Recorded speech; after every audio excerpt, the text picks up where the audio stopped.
ओम नमो भगवते वासुदेवाय। ओम नमो भगवते वासुदेवाय।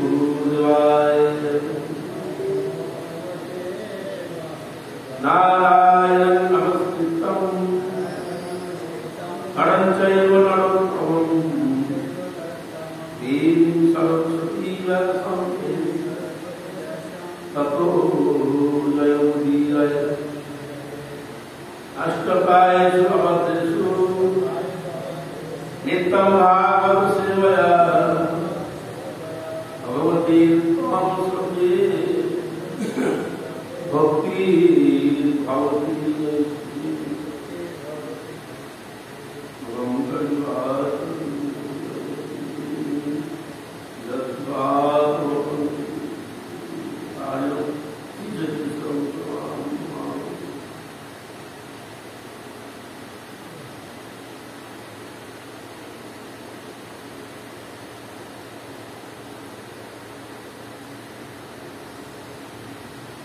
पराभवो अहो बहुरुतातो तमन्नो जिज्ञासतो आत्मतत्त्वं जागत क्रियास तावत् इदं मनोवै परमात्मकं येन शरीरवन्तः। श्रीमद्भागवतम पंचम स्कंद पंचम अध्याय पंचम श्लोक। যতক্ষণ পর্যন্ত না কেউ জীবনের পারমার্থিক মূল্য সম্বন্ধে জিজ্ঞাসা হচ্ছে ততক্ষণ পর্যন্ত তাকে তার অবিদ্যাপ্রসূত দুঃখ দুঃখতার কাছে পরাভূত হতে হচ্ছে। পাপী হোক আর পুণ্যই হোক, কর্মের ক্রিয়াফল রয়েছে। যে কোনো রকম কর্মে নিযুক্ত একজন ব্যক্তির মনকে বলা হয় কর্মাত্মক।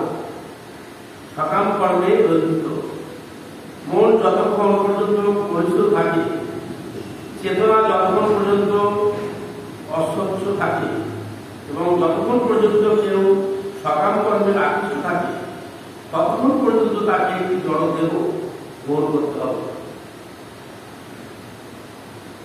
পূর্ববর্তী শ্লোকে ঋষভদেব বলেছেন যে সমস্ত রকম পাপ কর্ম করা এবং ইন্দ্রতৃপ্তির জন্য উন্মাদনা ভালো নয়।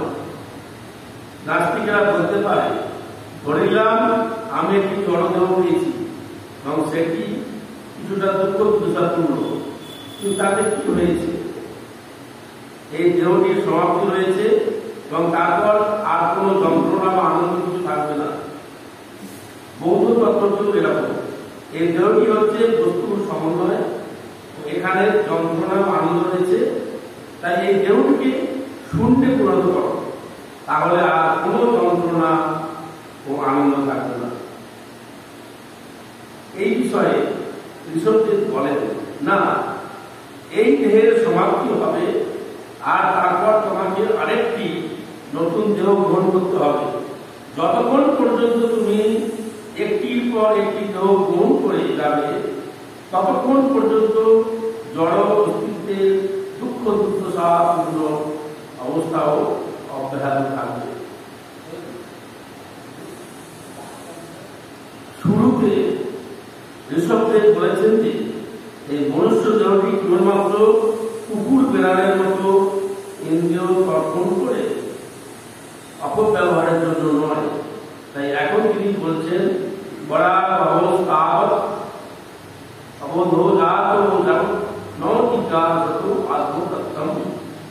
এইসব মূর্খেরা জানে না যে এই দেহগত জীবনে আত্মতত্ত্ব জ্ঞানের অভাবের জন্য তারা প্রতিটি ক্ষেত্রে পরাজিত হচ্ছে। তারা ভাবছে এখন আমরা বিজ্ঞানের মাধ্যমে অগ্রগতি লাভ করে চাঁদে যেতে পারবো, সেটি আমাদের সার্থকতা। অবশ্য আমি জানি না তারা সেখানে যেতে পারবে কিনা, তো কিছু না হলেও তারা সেটি চেষ্টা করছে। ঋষভদেব বলেন সেটি তোমার সার্থকতা নয়, সেটি তোমার পরাজয়। কেন? কেননা তারা তখনই চন্দ্র সূর্য অথবা অন্য কোনো গ্রহে যেতে পারবে না। তারা কেবল কেবল সময় অপচয় করছে। এইটুকু বুঝতে চেষ্টা করুন। ধরা যাক আপনি কোনো বিদেশি রাষ্ট্রে যেতে চান, আপনি কি জোর করে সেখানে প্রবেশ করতে পারবেন? ইংল্যান্ডে কিছু বিদেশিরা চোরা পথে আসে, কিন্তু সেটা অনুমোদিত নয়। তেমনি শাস্ত্র থেকে আমরা অবগত হতে পারি যে কেউ চন্দ্রগ্রহ বা অন্য কোনো গ্রহে যেতে পারে না যদি না সে সেখানে যাওয়ার যোগ্য হয়। ভগবত গীতায় বলা হয়েছে যে জানকি দেবব্রতা দেবান, সেগুলি হচ্ছে উচ্চতম লোক, সেখানে দেবতারা থাকেন। তাদের যখন পর্যন্ত না আপনি দেবতাদের সঙ্গে থাকবার যোগ্য হচ্ছেন, আপনি সেখানে যেতে পারেন না। তেমনি কৃষ্ণ লোকে প্রবেশের জন্য আপনি নিজেকে প্রস্তুত না করা পর্যন্ত সেখানে জোর করে যেতে পারবেন না, সেটি সম্ভব নয়। বিদেশে যাওয়ার জন্য আপনাকে অবশ্যই ভিসা, পাসপোর্ট, অন্যান্য অভিবাসন প্রয়োজনাদির সম্মুখীন হতে হয় এবং তারপরেই আপনি বিদেশে প্রবেশের অনুমোদন লাভ করেন।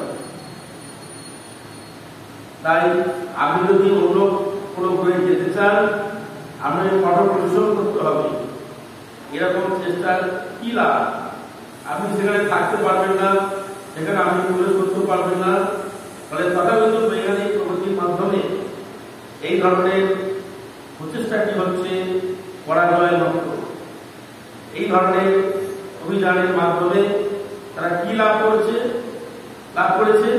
কিছুই না, কোনো সার্থকতায় অনুভূত হয় না। কিন্তু রাশিয়া ও আমেরিকা তাদের যাবার জন্য কোটি কোটি ডলার ব্যয় করছে। আর আপনি সেখানে গেলেও মৃত্যু আপনাকে বরণ করতেই হবে, আপনাকে এই দেহটি ত্যাগ করতে হবে। মৃত্যুর পর আপনি কোথায় থাকবেন আপনি তা জানেন না, সেটি প্রকৃতির হাতে। আপনি বলতে পারেন না মৃত্যুর পর আমি এই গ্রহে ওই গ্রহে যাব না।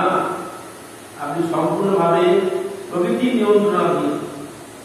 প্রত্যেকেই উচ্চাকাঙ্ক্ষী, কিন্তু কেবলমাত্র উচ্চাকাঙ্ক্ষার দ্বারা কেউ খুব ধনী অথবা অত্যন্ত সম্মানিত মানুষ হতে পারে না, এটি সম্ভব নয়। তার অবশ্যই যোগ্যতা থাকতে হবে। সুতরাং এই সমস্ত কিছু হচ্ছে অর্থহীন প্রচেষ্টা।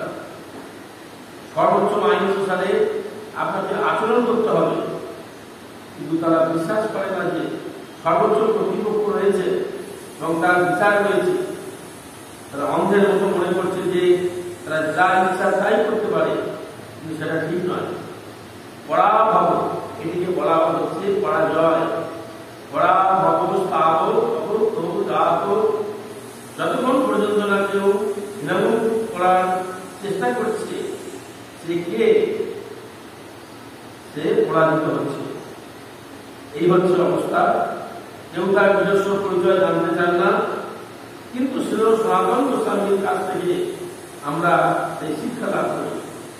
চৈতন্য মহাপ্রভুর সঙ্গে তার প্রথম মিলিত হওয়ার পর তার প্রশ্নটি ছিল, কে আমি, কেনে আমায় যাবে তাপত্রয়? এটি খুব সুন্দর প্রশ্ন। দয়া করে আমায় বলুন আমি কে এবং কেন আমি এই জড়স্থিতিতে চিন্তাত্মক কষ্ট ভোগ করছি। আমি জীবনের এই দুর্দশাপূর্ণ অবস্থাগুলি চাই না, কিন্তু তবু আমি সেগুলি গ্রহণ করতে বাধ্য হচ্ছি। তাহলে আমার অবস্থাটি কেমন? কেন আমি সেগুলি গ্রহণ করতে বাধ্য হচ্ছি? এই হচ্ছে আত্মজিজ্ঞাসা, অনুসন্ধিৎসা। আমি কে? কেউ জানে না সে কে। প্রত্যেকেই ভাবছে আমি এই দেহ। সুতরাং সে হচ্ছে অবৈধ জাত, জন্ম থেকেই মূর্খ, সে তার পরিচয় জানে না। কেউ ভাবছে আমি আমেরিকান, কেউ ভাবছে আমি ভারতীয়, কেউ ভাবছে আমি রাশিয়ান। এই সমস্ত পরিচয়গুলি হচ্ছে বাসব পরিচয়। জয় শ্রীরাম কি, জগন্নাথ বলদেব মহারাজ কি, জয় শ্রী গোবিন্দায় কি, জগৎগুরু প্রভুপাদ কি জয়।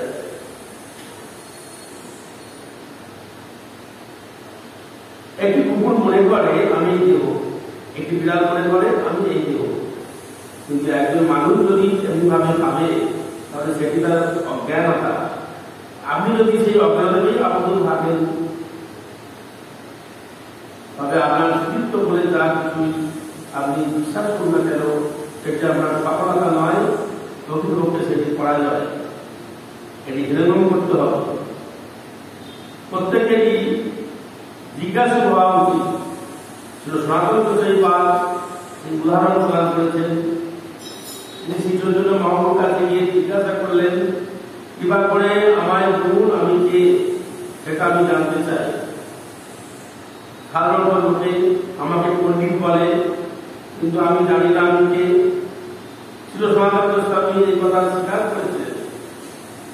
তথাকথিত যে কোনো জ্ঞানী ব্যক্তি ডক্টরেট পদে জিজ্ঞাসা করুন তিনি কে, সেটা তিনি জানেন কিনা। মৎস্যদের অধ্যাপক পাঠ্যপুস্তক আমাকে বলেছিলেন, এই দেহ শেষ হয়ে গেলে সবকিছু শেষ হয়ে যায়, তিনি জানেন না তিনি কে। তো এই হচ্ছে অবস্থা। তাই তথাকথিত জ্ঞানী ও পণ্ডিত ব্যক্তিরা যাই করছেন তারা পরাজিত হচ্ছেন, কেন তারা তাদের প্রকৃত পরিচয় জানেন না। আপনার পরিচয় যদি আপনার না জানা থাকে, তাহলে কিভাবে আপনি আপনার জীবনের উদ্দেশ্য সাধনে কাজ করতে পারেন? আপনার পরিচয়টি ভুল হলে তখন আপনি যাই করুন না কেন সেটি আপনার পরাজয়। জাগো ইতিহাস পাব ইদম মনোময়ী পরমাত্মকম যেন শরীর বন্ধ। প্রত্যেকেরই বিভিন্ন রকম মানসিকতা রয়েছে। কর্মাত্মকম বলতে এখানে সাধারণ মানসিকতাকে বোঝানো হয়েছে। যেমন আমি খুব সুন্দরভাবে কাজ করব, আমি অর্থ উপার্জন করব, আমি জীবনকে ভোগ করব। যারা বৈদিক আচার অনুষ্ঠানের অনুগামী তারা পূর্ণ কার্যের মাধ্যমে পরবর্তী জীবনকে ভোগ করতে চেষ্টা করছে, কিন্তু পূর্ণ কার্যাবলীও পরিমিতের কার্যাবলী। তাই আমাদের দর্শন অনুযায়ী আমরা যে শুধু পাপ কর্মেই অনাগ্রহী তা নয়, এমনকি আমরা পূর্ণ কর্মেও অনাগ্রহী। পূর্ণ কর্মের ফলে আপনি অত্যন্ত সম্ভ্রান্ত ধনী পরিবারে জন্মগ্রহণ করতে পারেন, অত্যন্ত জ্ঞানী পণ্ডিত হতে পারেন, অথবা আপনি খুব সুন্দর হতে পারেন। কিন্তু আমরা আমেরিকান ও পাশ্চাত্যের মানুষেরা অত্যন্ত বিজ্ঞ হতে পারেন এবং জড় বিজ্ঞানের অগ্রগতি সম্পন্ন। আপনারা দেখতেও খুব সুন্দর এবং অন্যান্য দেশগুলি থেকে ধনী। এগুলো হচ্ছে আপনাদের অতীতের পূর্ণ কর্মের ফল। এখন আপনারা হয়তো আপনাদের পূর্ণ কর্মের ফলে এই সুযোগগুলি লাভ করছেন, কিন্তু কেউ কেউ আবার গ্রিনল্যান্ডে জন্মগ্রহণ করেছে, যেখানে খুবই বড় আর নানান অসুবিধা, অথবা কারণে হয়তো আফ্রিকার এমন কোথাও জন্মগ্রহণ করতে হয়েছে যেখানে আমাদের মতো এত বিভিন্ন সুযোগ সুবিধা নেই। পারমার্থিক দৃষ্টিতে দেখতে গেলে এই সমস্ত সুবিধা ও অসুবিধাগুলি একই। যে কোনো জন্মে আপনাদের মাতৃগর্ভে প্রবেশ করতে হবে এবং সেখানে 9 মাস কাল আপনাকে জড় অবস্থায় থাকতে হবে। আজকাল আমার মাতৃগর্ভেই তারা শিশুকে হত্যা করছে। আপনি বেরিয়ে আসতে পারবেন না, আপনি আপনার মাতৃগর্ভ থেকে বেরিয়ে আসতে পারবেন না। আপনি আপনার মাতৃগর্ভ থেকে বেরিয়ে আসবার আগেই আপনার মা অথবা বাবা আপনাকে হত্যা করছে। তাই আপনি ধনী মাতার গর্ভেই থাকুন আর গরিব মাতার গর্ভেই থাকুন, অথবা কৃষ্ণাঙ্গ মায়ের গর্ভেই থাকুন আর শ্বেতাঙ্গ মায়ের গর্ভেই থাকুন, অথবা ধ্যানী মায়ের গর্ভে থাকুন আর মূর্খ মায়ের গর্ভে থাকুন। মাতৃগর্ভে থাকার যন্ত্রণাটি একই। এবং যখনই আপনি পুরো জড়দেহ প্রাপ্ত হচ্ছেন, আপনাকে দেহগত সুখ দুঃখগুলি ভোগ করতেই হবে। আর মৃত্যুর সময়ও সর্বত্র সেই একই যন্ত্রণাপূর্ণ অবস্থা বিরাজমান। তাই কেউ ধনী কিংবা দরিদ্র সেটা কোনো ব্যাপার নয়, জড় অবস্থার জন্য প্রত্যেককে দুঃখ দুর্দশা ভোগ করতে হবে। আপনি যদি প্রতিনিয়ত আপনার মনকে সকাম করতে যুক্ত রাখেন এবং আপনার কামনা বাসনা যদি পূর্ণ না হয় তাহলে পরবর্তী জীবনে আপনার সেই কামনা বাসনাগুলি পূর্ণ করার জন্য প্রকৃতি আপনাকে আরেকটি দেহ দান করবে। এটি চলছে। সুতরাং এটি হচ্ছে পরাভব পরাজয়। কেননা আপনি যে আপনার এই দেহ নন সেটি অবগত হয় আপনার কর্তব্য। আপনি নিত্য আত্মা, পরমেশ্বর ভগবান শ্রীকৃষ্ণের অবিচ্ছেদ্য অংশ।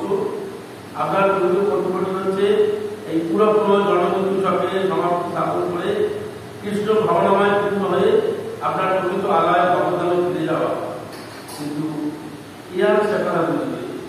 তাই বলা হচ্ছে কৃষ্ণ যে ভজে সে বড় চক্ষু। যে কৃষ্ণ ভাবনাযুক্ত আন্দোলনে অর্থটি হৃদয়ঙ্গম করতে পেরেছে সে অবশ্যই অত্যন্ত বুদ্ধিমান। বুদ্ধিমান ব্যতীত অন্য কেউ এই কৃষ্ণ ভাবনাযুক্ত আন্দোলনের মূল নীতি আদর্শটি অবগত হতে পারে না। শ্রীকৃষ্ণকে হৃদয়ঙ্গম করাই এই আন্দোলনের মূল নীতি। এবং আপনি যদি শ্রীকৃষ্ণকে হৃদয়ঙ্গম করেন তাহলে এই দেহটি ত্যাগ করার পর আপনি শ্রীকৃষ্ণের কাছে ফিরে যাবেন। মন্দিরে শ্রীকৃষ্ণের আরাধনা, তাকে সাজানো ইত্যাদি সমস্ত রকম ভগবত সেবাগুলি শ্রীকৃষ্ণকে হৃদয়ঙ্গম করতে আমাদের সাহায্য করবে। যদিও শ্রীকৃষ্ণকে অবগত হওয়া অত্যন্ত কঠিন, কিন্তু আপনি যদি শাস্ত্র বা গুরুদেবের নির্দেশ অনুযায়ী নিজেকে কৃষ্ণ সেবায় নিয়োগ রাখেন তাহলে শ্রীকৃষ্ণ স্বয়ং নিজেকে আপনার কাছে প্রকাশ করবেন। সেটি কাম্য, সেটি আপনার জীবনের পূর্ণতা। যত তাড়াতাড়ি আপনি শ্রীকৃষ্ণকে হৃদয়ঙ্গম করবেন তত তাড়াতাড়ি আপনি পুনঃ জন্মযুক্ত চক্রের আবদ্ধ থেকে মুক্ত হয়ে আপনার শিল আলয় ভগবান ধামে ফিরে যাওয়ার যোগ্যতা লাভ করবেন। সাধারণ মানুষ সফলতার অবশ্যই জানে না, তারা বুঝতেও পারে না, আর ততটা ভাগ্যবান নয়। কিন্তু পরম নির্দেশ অনুযায়ী এই আন্দোলনকে এগিয়ে নিয়ে যাওয়া আমাদের কর্তব্য। এবং যে এই আন্দোলনের সুযোগ গ্রহণ করবে সে বারবার জনযুক্ত হাত থেকে রক্ষা পাবে। ঋষভদেব বলছেন যতক্ষণ কারণ মন আমি কাজ করছি এবং আমি ভোগ করব এই ধারণায় নিমগ্ন থাকবে ততক্ষণ পর্যন্ত সে পরাজিত হচ্ছে। যেমন মানুষ এখানে যা করছে শিল্প, ব্যবসা আর কর্মী, এসবের প্রকৃত উদ্দেশ্য হচ্ছে তাদের ইন্দ্রিয়ের সন্তুষ্টি দান। কিন্তু কৃষ্ণ ভাবনা ব্যতীত কৃষ্ণ ভাবনাময় না হয়ে যদি কেউ সকাম কর্মসঙ্গে কেবল তার সময় অপচয় করে তাহলে সে পরাজিত, পরাভবস্থাত অবদজাত। পরবর্তী শ্লোকে ভগবান বলছেন এবং পুনঃ কর্ম প্রযুক্তেন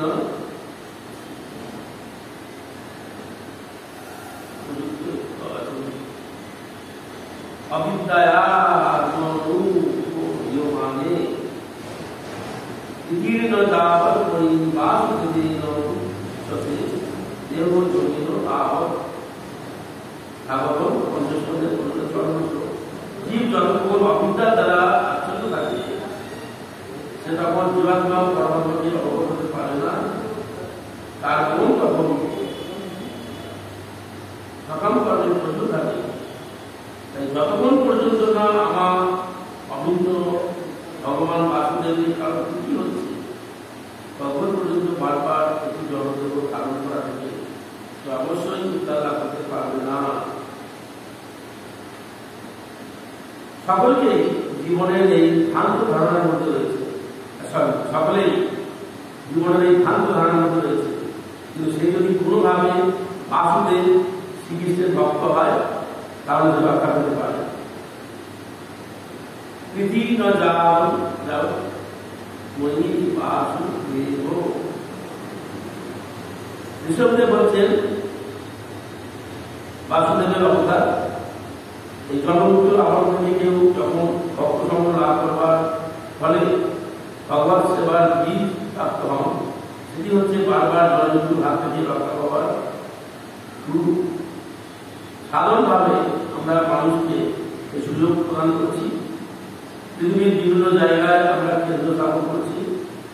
এর উদ্দেশ্য কি? উদ্দেশ্যটি হচ্ছে সবাইকে বাসুদেব স্মৃতিতে ভক্ত হওয়ার সুযোগ প্রদান করা, তাহলে তারা রক্ষা পাবে। মানুষ সংগ্রাম করছে, কঠিন পরিশ্রম করছে এবং ফলস্বরূপ তারা ইন্দ্রকর্ম করছে আর বারবার জন্ম মৃত্যু লাভ করছে।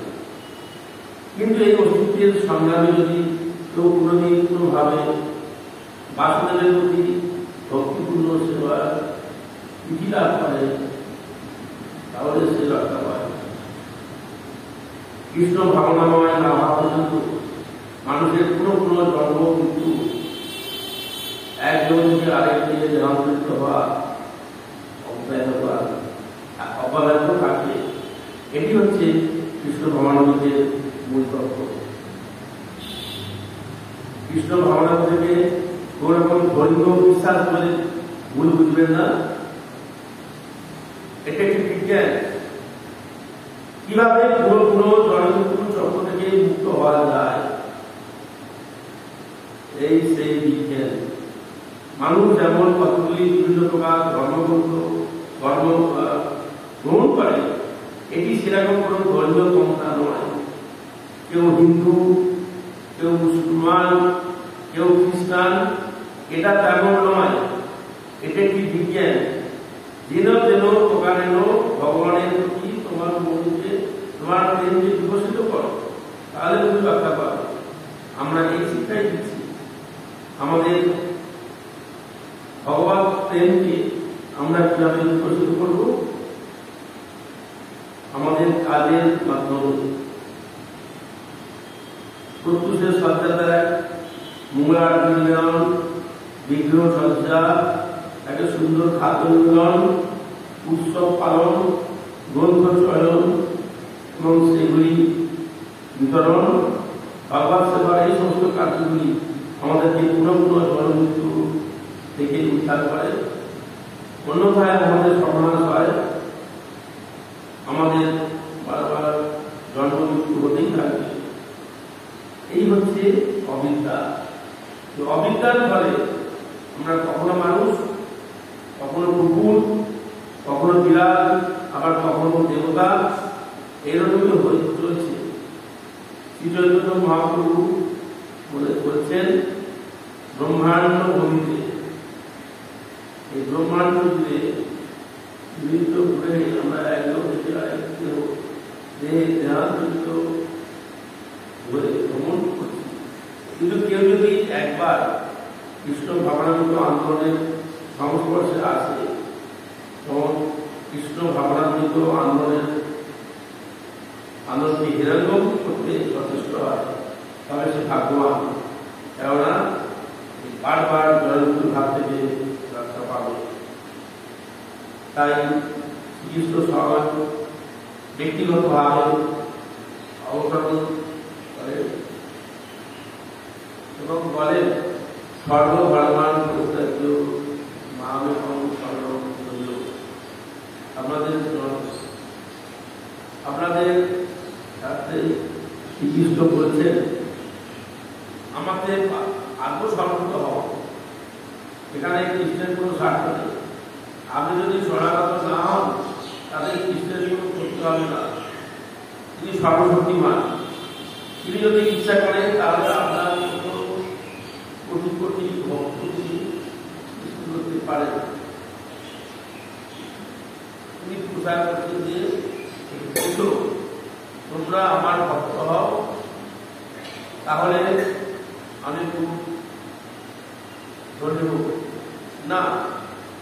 আপনার স্বার্থে তিনি তা করছেন। আপনি যদি বাস্তবিক ভক্ত হন, তাহলে আপনি বারবার জনমৃত্যুর হাত থেকে রক্ষা করেন। এটি কৃষ্ণের স্বার্থ বলে এইভাবে বলা যায়। কেননা আমরা কৃষ্ণের অবশ্যই অংশ করব এবং আমরা হচ্ছি তার সন্তান, ধনী পিতা কখনোই এটা দেখতে চান না যে তার সন্তান পাগল হয়ে রাস্তায় ঘোরাঘুরি করছে। কিন্তু যদি তার সন্তান ঘরে ফিরে না আসে তাহলে ধনী পিতার ক্ষতি হয় না। এবং যদি সেই সন্তান ধনী পিতার ঘরে ফিরে আসে তাতে সন্তানটি ভালো হবে। তাই শ্রীকৃষ্ণ বলছেন আমাদের শরণাগত হও। যারা ভাগ্যবান তারা শ্রীকৃষ্ণের এই প্রস্তাবকে গ্রহণ করবে এবং আমরা যখন বাস্তবিকভাবে শ্রীকৃষ্ণকে উপলব্ধি বা শ্রীকৃষ্ণকে ভালোবাসি তাকে বলা হয় প্রীতি। আমরা আমাদের প্রিয়জনদের ভালোবাসি, শিশু অথবা স্বামী অথবা স্ত্রী, কিন্তু সেটি প্রকৃত ভালোবাসা নয়, সেটি একটি তাৎক্ষণিক আবেগ। প্রকৃত ভালোবাসা কেবল শ্রীকৃষ্ণের সঙ্গে সম্ভব। একবার যদি আপনি কৃষ্ণকে ভালোবাসেন তাহলে সেই ভালোবাসা আর কখনো কোনো সময় থামে না। তাই যেন প্রকারেণ আমাদের কৃষ্ণ প্রেমে যুক্ত হতে হবে, সেটি জীবনের সফলতা। অসংখ্য ধন্যবাদ। হরে কৃষ্ণ। জয় শ্রী ভগবান।